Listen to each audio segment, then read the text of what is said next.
வணக்கம். அஸ்ஸலாமு அலைக்கும் பிள்ளைகள். நீங்கள் இந்த முறை அதாவது 2026ஆம் ஆண்டு புவியியல் பாடம் எக்ஸாம் எழுத போகிற ஆளா? இனிமேல் படிக்கல, எப்படி எக்ஸாம் செய்ய போகிறோம், என்ன செய்கிறதுன்னு தெரியாமல் யோசிச்சு கொண்டு பயந்துன்னு இருக்கிறீங்களா? பேப்பர் மெத்தட் தெரியாமல், என்ன எப்படி கேள்விக்கு வந்து விட எழுதுறதுன்னு தெரியாமல், மற்றது சரியான முறையில் எப்படி வந்து நாங்கள் பேப்பரை வந்து எதிர்கொள்கிறேன்னு சொல்லி தெரியாமல் யோசிச்சு கொண்டு இருக்கிறீங்களா? ஸோ ஒன்றுக்கும் யோசிக்க தேவையில்லை. உங்களுக்கு சரியான ஒரு வழிகாட்டல் ஒன்று நான் தாரேன். ஸோ அதை பின்பற்றி நீங்கள் நல்ல ஒரு ரிசல்ட்ஸை வந்து எடுக்கலாம். சரியோ? நல்ல ஒரு ரிசல்ட்ஸ் எடுக்கலாம். சியில் இருக்கிறார்கள், பிஏ என்று அப்படி முன்னோக்கி போகலாம். எஸ்ஸில் இருக்கிறார்கள், சி எடுக்கலாம், பி எடுக்கலாம். ரைட், அப்படி வந்து முன்னேறலாம். ரைட், ஃபெயில் லெவலில் இருக்கிறார்கள், இன்னுமே ஒன்றுமே தெரியாமல் இருக்கிறார்கள், எஸ்சின்னு சொல்லி என்னண்டு அப்படி வந்து முன்னேறி போகலாம். நல்ல ரிசல்ட்ஸ் ஒன்று எடுத்துக்கொண்டு வெளியேறலாம். ரைட், அப்போ இந்த முறை எக்ஸாம் வந்து பிள்ளைகள் உங்களுக்கு ரைட் இன்னும் வந்து உங்களுக்கு ஒரு மாதத்துக்கும் மேலதிகமான நாட்கள் வந்து உங்களுக்கு இருக்குது. ஒரு மாதத்திற்கும் அதிகமான நாட்கள் வந்து உங்களுக்கு இருக்குது. ரைட், அப்போ இவ்வளவு நாள் இருக்குது. சரி, அப்போ இன்றைக்கு நாளைக்குன்னு சொல்லி இன்னும் நாள் வந்து நெருங்கலை. ரைட், அப்போ இப்பயும் ஒன்றும் கெட்டு போகலை உங்களுக்கு. சரியா? என்னது இப்பயும் ஒன்றும் கெட்டு போகலை. இன்னும் வந்து உங்களுக்கு இருக்கிற நாளை வந்து சரியாக நல்ல முறையில் தனியாக படிப்புக்காக பயன்படுத்தினீங்கன்னு சொன்னால் உங்களால் வந்து கட்டாயம் மேலும் பிள்ளைகள் நல்ல ஒரு ரிசல்ட்ஸை வந்து எடுத்துக்கொண்டு போகிறது. ரைட், எந்த லெவலில் இருந்தாலும் நல்ல ரிசல்ட்ஸை எடுக்கணும். சரியோ? ரைட், அப்போ புவியியலில் வந்து உங்களுக்கு வந்து எப்படி ஒரு பேப்பர் மெத்தட்ன்றது வந்து முதல் தெரிஞ்சிருக்கும். சரியோ? பேப்பர் மெத்தட்ன்றது வந்து ஃபர்ஸ்ட் வந்து உங்களுக்கு கட்டாயம் தெரிஞ்சிருக்கும். சரியோ? இப்போ புவியியலில் இருக்கிற பேப்பர் மெத்தட் அப்படி உங்களுக்கு, அதாவது ஏல ரைட், ஏல பற்றி தான் நாங்கள் கதைக்கிறோம். ஏல வந்து பேப்பர் மெத்தட் வந்து எப்படி இருக்கும்? சரியா? அப்போ முதலாவது வந்து உங்களுக்கு எம்சிக்யூ 40 இருக்கும். ரைட், மேலே போட்டிருக்குன்னு பாருங்க. எம்சிக்யூ வந்து பிள்ளைகள் 40 எம்சிக்யூ இருக்கும். சரியோ? ரைட், அப்போ அதுக்கு வந்து ஒரு மார்க்ஸ் கொடுப்பாங்க. அதுக்கப்புறம் வந்து இடவிலக்கப்படம். ரைட், இடவிலக்கப்படத்துக்கு வந்து 20 புள்ளிகள். ரைட், 20 புள்ளிகள். அதுக்கப்புறம் வந்து உலகப்படம் 10 குறிக்க தருவாங்க. அதில் வந்து 10 மார்க்ஸ் வரும் உங்களுக்கு. ரைட், அதுக்கப்புறம் வந்து 4 கேள்விகள் வந்து உங்களுக்கு எதுக்குள்ளேருந்து வரும்? செய்முறை புயலுக்குள்ளேருந்து வரும் பிள்ளை. ரைட், செய்முறை புயலுக்குள்ளேருந்து 4 கேள்வி வந்து வரும். இப்போ அதில் வந்து நீங்கள் 2 கேள்வி வந்து எடுக்க வேண்டியதாக இருக்கும். ரைட், கட்டாயம் 4 செய்ய தேவையில்லை. அதில் வந்து உங்களுக்கு சாய்ஸ் இருக்குது. நீங்கள் வந்து 2 கேள்வி எடுத்து செய்யலாம். சரியா? அப்போ செய்முறை புயல் வந்து அதிகம் வந்து பிள்ளைகள் பேப்பர் 1 பேப்பர் 2. ரைட், பேப்பர் 1ல் வந்து செய்முறை புயல் வந்து அதிகம் செல்வாக்கு செலுத்து. ரைட், பேப்பர் 2ல் வந்து செய்முறை புயல் வராது. ரைட், செய்முறை புயல் பேப்பர் 2ல் கடைசி மட்டும் வராது. ஏன்? பேப்பர் 2ல் வந்து வர பகுதிகள் இந்த 8 கேள்வி வரும் 100 மார்க்ஸுக்கு. ரைட், இது பேப்பர் 2 செக்ஷனாக இருக்கும். இது பேப்பர் 1. ரைட், அப்போ இதில் வந்து வர பகுதிகள் வந்து பிள்ளைகள் பௌதிக புயல் மாட புயலாக இருக்கும். ரைட், இந்த பௌதிக புயல் மாட புயலாக இருக்கும். சரிதானே? அப்போ இந்த பௌதிக புயல் மாட புயலை தனியாக நீங்கள் முக்கியமான பகுதிகளை படித்து ரைட் இந்த பகுதி பேப்பர் 2 பகுதியை வந்து நீங்கள் சிறந்த முறையில் செய்யக்கூடியதாக இருக்கும். சரியா? இப்போ பேப்பர் 1ல் வந்து எம்சிக்யூவில் வந்து 10 கேள்வி வந்து செய்முறை புயல்ற கேள்வி வரும் உங்களுக்கு. ரைட், அதை விட பௌதிக புயல் கேள்வி 15, மானிட புயல் கேள்வி 15 வரும். ரைட், அப்போ 30 அங்கே 10 என்ன செய்முறை புயலுடைய 10 40 கேள்வி வரும். அதை விட இடவிலக்கப்படம் செய்முறை புயல் என்ன அப்போ அதுக்கப்புறம் உலகப்படம். ரைட், அதுக்கப்புறம் வர 4 கேள்வியும் வந்து உங்களுக்கு செய்முறை புயலுக்குள்ளேருந்து வரும். செய்முறை புயல் வந்து பிள்ளைகள் ஒரு மார்க்ஸில் வந்து அதிகம் தாக்கம் செலுத்துகிற ஒரு விஷயம். சரிதானே? அப்போ நீங்கள் எடுக்கிறதும் எடுக்காததும் வந்து செய்முறை புயலில் தங்கியிருக்கு. சரிதானே? ஏன்னு சொன்னால் செய்முறை புயல் வந்து அதிக அளவிலான செல்வாக்கு செலுத்துது நம்மட A-லெவல் ஃபைனல் எக்ஸாம் பேப்பரில். ரைட், அப்போ செய்முறை புயல் வந்து நீங்கள் கட்டாயம் படிச்சிருக்கோம். இடவிலக்கப்படத்தில் வந்து கட்டாயம் வந்து நீங்கள் 18 மார்க்ஸ் 19 மார்க்ஸ் அப்படி வந்து மார்க்ஸ் வந்து கட்டாயம் எடுக்கணும். ஏன்னா நான் இதுக்கு முதல் செஞ்ச செமினாரில் இடவிலக்கப்படம் செஞ்சுருக்கிறேன். ரைட், நவீன பட வரைகளை செஞ்சுருக்கிறேன். என்ன அதுக்கு பிறகு வந்து என்னது தரவு தகவல் அந்த விஷயங்கள் செஞ்சுருக்கிறேன். ரைட், அப்போ செய்முறை புயல் அதிக முக்கியமான ஒரு விடயமாக இங்கே வந்து இருக்கு. அப்போ இப்படி வந்து நீங்கள் செய்முறை புயலில் கேள்விகள் வந்து அதுக்குள்ளே வந்து நீங்கள் சாய்ஸ் விடக்கூடாது. ரைட், சாய்ஸ் வந்து செய்முறை புயலில் வந்து விடக்கூடாது. அவ்வளவு ஃபுல்லாக படித்து தான் ஆகணும். ஏன்? செய்முறை புயல் வந்து இங்கே பேப்பர் 1ல் வந்து ஃபுல்லாக அதுக்குள்ளே வந்து செல்வாக்கு செலுத்துது. ரைட், ஆனால் நாங்கள் பேப்பர் 2ல் வந்து ரைட் பேப்பர் 2ல் பௌதிக புயல்லேருந்து 4 கேள்வி வரும், மாட புயல்லேருந்து 4 கேள்வி வரும். சரியோ? அப்போ பௌதிக புயல்லேருந்து நீங்கள் 2 கேள்வி எடுத்து மாட புயல்லேருந்து 2 எடுத்துட்டு மொத்தம் வந்து நீங்கள் 5 கேள்வி செய்ய வேணும் கட்டாயம். ரைட், அப்போ இன்னொரு கேள்வி நீங்கள் எடுக்க வேண்டி இருக்கும். 3வது கேள்வி விருப்பம் பண்ண இங்கேயும் எடுக்கலாம், விருப்பம்னா இங்கே எடுக்கலாம். அப்போ ஏதோ ஒரு இடத்துல வந்து நீங்கள் எப்படி என்ன செய்யணும், 3 கேள்வி எடுப்பீங்க. ஒன்று இங்கே 3 கேள்வி எடுப்பீங்க, அல்லது இங்கே 3 கேள்வி எடுப்பீங்க. ரைட்? அப்போ எங்கே 3 கேள்வி எடுக்கிறீங்களோ அவரை விட்டுட்டு மற்ற இடத்துல வந்து நீங்கள் 2 கேள்வி எடுக்கிறதாக இருக்கும். ரைட்? அப்போ உங்களுக்கு வந்து பௌதிக புயல் இலகுன்னு சொன்னால் நீங்கள் பௌதிக புயலில் 3 கேள்வியும் எடுங்க. ரைட்? அதே போல் மாட புயல் தான் உங்களுக்கு இலகுவாக இருக்கும்னு சொன்னால் நீங்கள் வந்து மாட புயல்லேருந்து 3 கேள்வி எடுங்க உள்ளே. சரியா? அப்போ இதான் வந்து உங்களோட பேப்பர் மெத்தட். ரைட்? அப்போ அடுத்த விஷயம் என்னன்னு சொன்னால் இந்த முறை எக்ஸாம். ரைட்? அப்போ இந்த முறை எக்ஸாமுக்கு வந்து என்ன ஒரு சில பகுதிகள் முக்கியமான பகுதிகளாக என்ன எதிர்பார்க்கப்படுகின்ற பகுதிகளாக இருக்குது.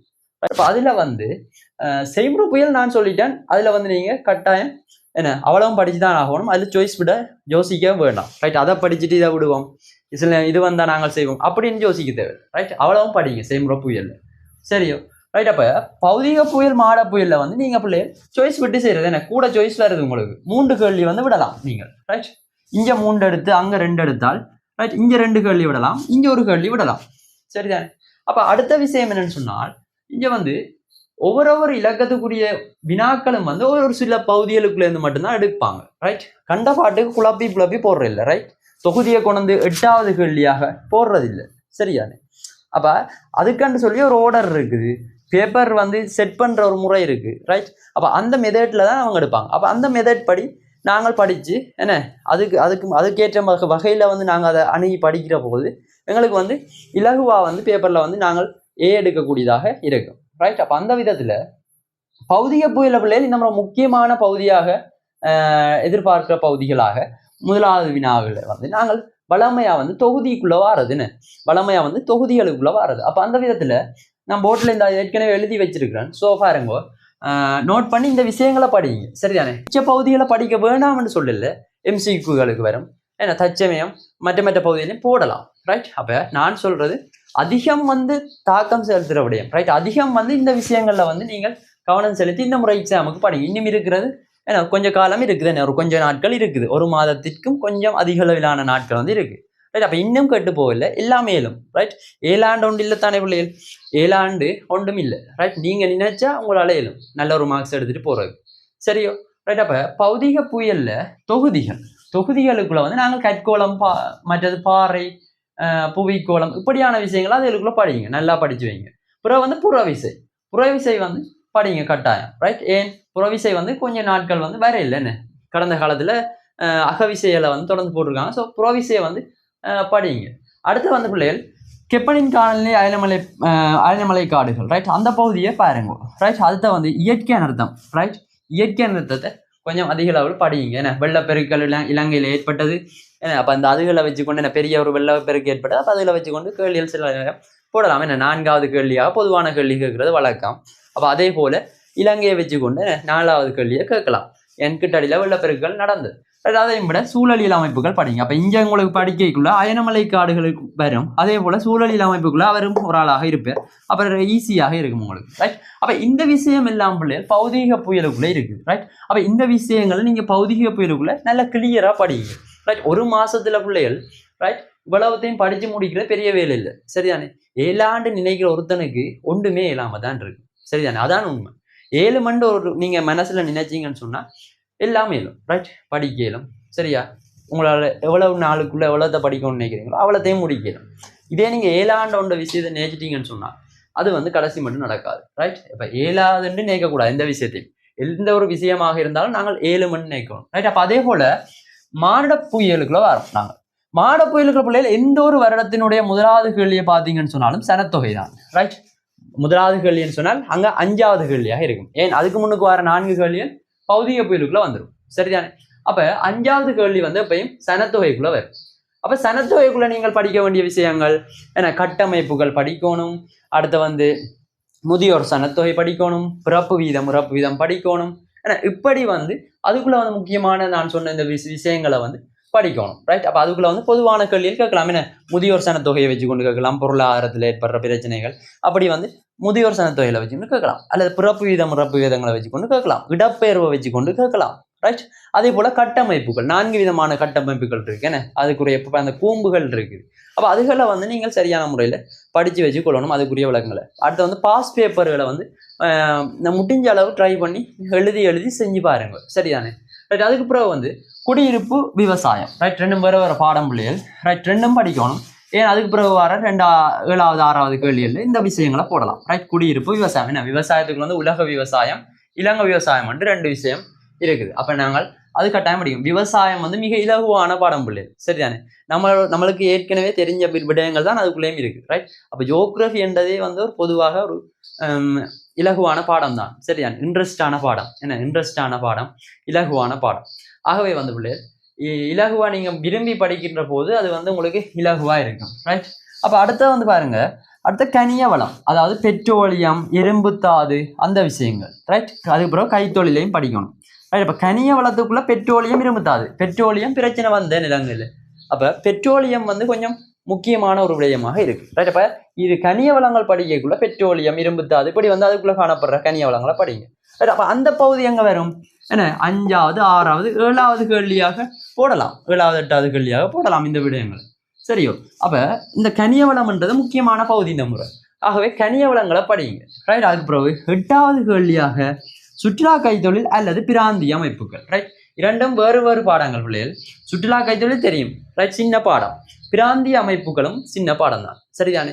அப்போ ரெண்டும் நல்ல இன்ட்ரெஸ்டான பாடம், அழகா வந்து விட எழுதக்கூடிய பாடம், என்ன இலகுவா வந்து வினாக்களுக்கு விட அளிக்கக்கூடிய பாடம். அதிகமான குழப்பங்கள் வந்து இதுக்குள்ள வராது, ரைட். சுற்றுலா கைத்தொழில் தெளிவாக படிங்க. பிராந்திய அமைப்புக்குள்ள வர விஷயங்கள் பிள்ளைகள், சார்க் அமைப்புகள், ஏசியன் அமைப்பு, ஐரோப்பிய ஒன்றியம், ரைட். சார்க் அமைப்பு, ஏசியன், அடுத்து வந்து ஐரோப்பிய ஒன்றியம், இப்படி வந்து இதுக்குள்ள காணப்படுற விடயங்கள் இருக்கு, சரியா. அப்ப இந்த விஷயங்களை வந்து இதுக்குள்ள வந்து கொஞ்சம் தெளிவுபடுத்தி கொள்ளுங்க.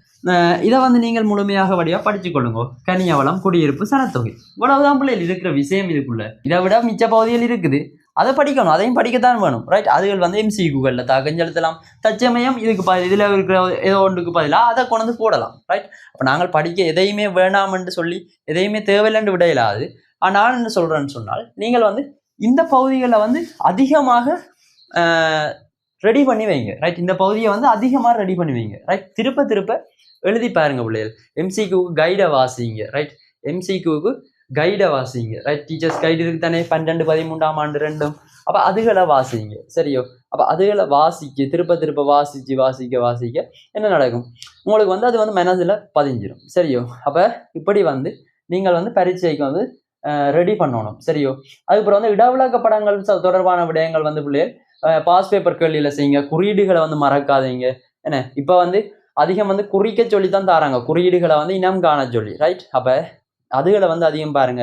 அதுக்கப்புறம் வந்து கடைசிக்கு முதல் கேள்வி வந்து போடுவாங்க, பௌதிக அம்சம், பண்பாட்டு அம்சம், ஏதோ ஒரு 2 விடயத்தை ஒப்பிட்டு கேட்பாங்க, சரியா. அப்போ அதுக்கு வந்து நீங்கள் விளக்கம் எழுத வேண்டியதாக இருக்கும், ரைட். அப்போ அதுக்கப்புறம் வந்து உலகப்படம் வந்து தொடர்ந்து ஒவ்வொரு நாளும் குறிச்சு பாருங்க பிள்ளைகள். காலையில் ஒருக்கா, பின்னேரம் ஒருக்கா, ரைட். குறிச்சு பாருங்க. காலையில் எழும்பினவனு ஒருக்கா, அப்புறம் வந்து பின்னேரம் ஒருக்கா, ரைட். இப்படி வந்து டெய்லி குறிச்சுட்டு வாங்க. 1 மாதம் தாராளமாக காணும் பிள்ளைகள் இதை நீங்கள் படிக்கிறதுக்கு, சரியோ, ரைட். இப்போ அதுக்கப்புறம் வர 4 கேள்விகளுக்குள்ள உங்களுக்கு என்ன GS, GPS, RS மற்ற புள்ளி விவரவியல், வரைவுகள், ரைட். அடுத்த படங்கள், படம் என்றால் என்ன, இடவிலக்க படங்கள், கருப்பொருள் படங்கள், என்ன அந்த விஷயங்கள். அப்போ இவ்வளவுதான் அதுக்குள்ள இருக்கு, செய்முறைப்பு இருக்கு. அப்போ அவ்வளோத்தையும் படிங்க, ரைட். அப்போ இப்படி வந்து பிள்ளைகள் உங்களுக்கு பேப்பர் 1, பேப்பர் 2க்குரிய விஷயங்கள் பிள்ளைகள் இருக்குது.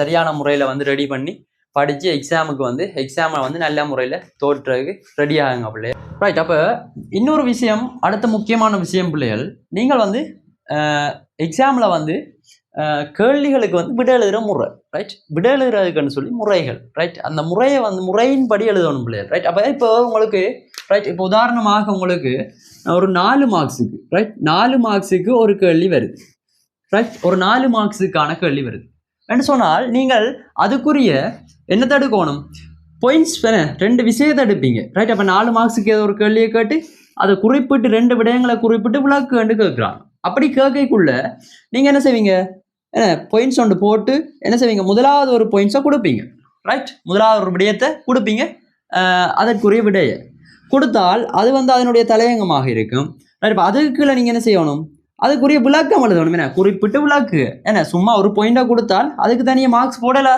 என்ன அதுக்கு தனியாக 2 மார்க்ஸ் போட்டு உங்களுக்கு 4 மார்க்ஸ் தரையிலாது. நீங்கள் ஓயல் பிள்ளைகள் இல்லையே, என்ன அப்படி பாயிண்டை மட்டும் கொடுத்துட்டு வராக்கு.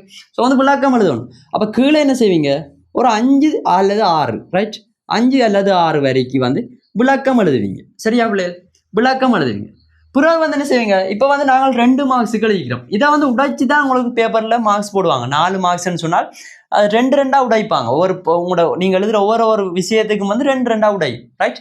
அப்போ இப்போ நீங்கள் எழுதின விஷயத்துக்கு 2 மார்க்ஸுக்குரியதாக இருக்கும். பிறகு என்ன செய்வீங்க பிள்ளைகள், நல்ல ஒரு ரூலை வந்து விடுங்க, ரைட்? ஒரு ரூலை வந்து விட்டுட்டு அடுத்த வரியில் வந்து என்ன செய்யுங்க, அடுத்த பாயிண்டை வந்து எழுதுங்க, அடுத்த பாயிண்டை கொடுங்க.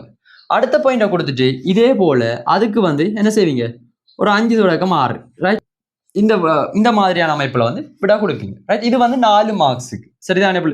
அப்போ இதுக்கு வந்து 2 புள்ளிகள் வழங்கப்படும், 2 புள்ளிகள். இதுக்கு வந்து 2 புள்ளிகள் வழங்கப்படும், ரைட்? நீங்கள் இந்த விடைகள் அனைத்தும் சரியாக இருக்கும் பட்சத்தில் உங்களுக்கு வந்து மொத்தமாக 4 புள்ளிகள் வந்து நீங்கள் வந்து ஃபுல் மார்க்ஸை வந்து பெற்றுக்கொள்ளக்கூடியதாக இருக்கும் புள்ளிகள், சரிதானே? அதே போல் இங்கே வந்து 6 மார்க்ஸுக்கு வருதுன்றால், ரைட்? 6 மார்க்ஸுக்கு வருது, 6 மார்க்ஸுக்கு வருதுன்றால் இதே போல் இன்னொரு ரூலை வந்து அடியில் விட்டு போட்டு 3வது பாயிண்ட்ஸ் நாங்கள் கொடுப்போம், என்ன, ரைட்? அப்போ 3வது பாயிண்டை வந்து கொடுத்து அதுக்கு கீழே வந்து அதுக்குரிய விளக்கத்தை வந்து ஒரு 5 தொடக்கம் 6 வரிகளில் வந்து நீங்கள் கொடுப்பீங்க. அப்போ இப்படி கொடுக்கின்ற பொழுது வந்து உங்களுக்கு வந்து என்ன, இதுக்கும் வந்து 2 மார்க்ஸ் விழுந்து மொத்தமாக உங்களுக்கு வந்து 6 மார்க்ஸ் விழும், ரைட்? அப்போ இதை ஏன் நான் உங்களுக்கு சொல்கிறேன்னு சொன்னால், சரியா பிள்ளைகள், கவனமாக விளங்கிக் கொள்ளணும். இது ஏன் உங்களுக்கு இந்த விஷயத்த சொல்கிறேன், உங்களுக்கு விட எழுத தெரியாதான்னு நீங்கள் யோசிக்கலாம். என்ன பிரச்சனைன்னு சொன்னால், தெரியாத பிள்ளைகள் இருக்கிறாங்க. விட எப்படி எழுதுறது, மார்க்ஸுக்கு எப்படி விட கொடுக்குறது சொல்லிய விஷயங்கள் வந்து தெரியாமல் இன்னுமே பிள்ளையா எழுதி கொண்டு இருக்கிறாங்க, ரைட்? சரியான வழிநடத்தல் ஒன்று இல்லாமல், ரைட்? அப்போ என்ன செய்யறேன்னு சொன்னால், அதிகமான பிள்ளைகள் 6 மார்க்ஸ் கண்டு கேட்கக்குள்ள இது பேப்பராக இருந்தால், உங்களுடைய சிஆர் ஒற்றையாக இருந்தால் சரியா, ரைட்? அப்போ இவங்க என்ன செய்யறது எல்லாரும், ரைட், இப்படியே தொடர்ந்து எழுதிட்டு போறது. ஏன்னா 6 மார்க்ஸ் தானே, ஸோ வந்து நாங்கள் பேப்பர் ஒரு சைட் முழுக்க எழுதுவோம்னு சொல்லி இப்படியே ஃபுல்லாக எழுதுறது, ரைட்? அப்போ இப்படியான வேலை வந்து செய்யக்கூடாது நீங்கள், ரைட்? அப்போ இப்படியான வேலையும் செய்யக்கூடாது.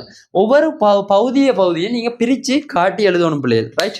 ஒவ்வொரு பகுதியாக பிரித்து காட்டி எழுதணும். எப்படி, 2 மார்க்ஸுக்கு ஒரு பந்தி நீங்கள் எழுதி காட்டுறீங்க, ரைட்? அப்போ திருத்திர ஆளுக்கு விளங்கும், ரைட்? பிள்ளை எழுதி இருக்கு ஒரு பந்தி, ரைட்? அப்போ அதுக்கு ஒரு தனியாக சரி விழும், ரைட்? அதுக்கப்புறம் ஒரு ரூலை விட்டு காட்டுங்க, பிரித்து விட்டு திருப்ப செப்பரேட்டாக திருப்ப ஒரு கீழே, ரைட்? அப்படி எழுதுகின்ற நேரம் வந்து உங்களுக்கு வந்து என்ன நடக்கும், திருத்திர ஆளுக்கும் வந்து அது வந்து ஒரு இலகுவாக இருக்கும். முறைப்படி நீங்கள் எழுதியிருக்கக்குள்ள உங்களுக்கும் வந்து சந்தோஷமாக இருக்கும், ரைட்? நாங்கள் முழுமையாக 3 பாயிண்ட்ஸ் கொடுத்து 3ஐயும் விளக்கி இருக்கிறோம், 6 மார்க்ஸ் வரும் என்றால் என்ன அப்படியான கேள்விகள், ஏன்னா 2 மார்க்ஸுக்கு வர கேள்விகளுக்கு வந்து முழுமையான வரைவிலக்கணம் எழுதுங்க, ரைட்? முழுமையான வரைவிலக்கணத்தை படித்து விளங்கி கொண்டு எழுதுங்க. அதோட என்ன செய்யுங்க, உதாரணங்கள் கீழே கொடுங்க, ரைட்? எந்த ஒரு விஷயத்துக்கும் பிள்ளைகள் புவியியல்ல, ரைட்? நான் திருப்ப இந்த வகுப்புலையும் இதை தான் சொல்றது, எந்த ஒரு விஷயத்துக்கும் புவியியல்ல விட எழுதிக்குள்ள உதாரணங்கள் கொடுங்க, ரைட்? உதாரணமாக விடைய முதல் எழுதி போட்டு இந்த பந்தி அமைப்புல, ரைட்? பந்தி அமைப்புல நான் முதல் சொல்லி தந்த மாதிரியான பந்தி அமைப்புல நீங்க விடைகள் எழுதி கொண்டு, ரைட்? விடைகள் எழுதி கொண்டு என்ன செய்யுங்க, ஒவ்வொரு விஷயத்துக்கும் என்ன செய்யுங்க, எழுதி முடிச்ச பிறகு உதாரணம் போடுங்க, ரைட்? உதாரணமாக உதாரணங்களை கொடுங்க, தெரிஞ்ச உதாரணங்களை, ரைட்? படிச்சுன்னு போய்க்கல புத்தகத்தில் உங்களுக்கு நிறைய உதாரணங்கள் இருக்குன்னு தானே உங்களோட நோட்ஸில். அப்போ அந்த உதாரணங்களை ஞாபகம் வச்சு எங்கெங்கெல்லாம் நீங்கள் பேப்பரில் செய்யல உதாரணங்கள் உங்களுக்கு தெரியுமோ அவ்வளத்துக்கு வந்து உதாரணங்களை வந்து கொடுங்க. ஏன் உதாரணங்கள் கொடுக்கின்ற நேரம் வந்து உங்களுக்கு வந்து முழுமையான புள்ளி வந்து கிடைக்கும், ரைட்? எப்படின்னு சொன்னாலும் உங்களுக்கு வந்து ஒரு முழுமையான மார்க்ஸ் வந்து உங்களுக்கு அதில் பெற்றுக்கொள்ளக்கூடியதாக இருக்கும் உதாரணங்கள் கொடுக்கல, ரைட்? அப்போ இந்த முறை எழுதுகிற பிள்ளைகளுக்கு வந்து செமினார் செஞ்சு கொண்டு இருக்கிறேன், சரியோ? அப்போ இவ்வளவு நாளும் ஏற்கனவே தொடர்ந்து பிள்ளைகள் வந்து கொண்டு இருக்கிறாங்க. இதுவரைக்கும் வராத பிள்ளைகள் இருந்தால் எங்களோட ஜாயின் பண்ணி வாங்க. ஓகே பிள்ளைகள், பாய்.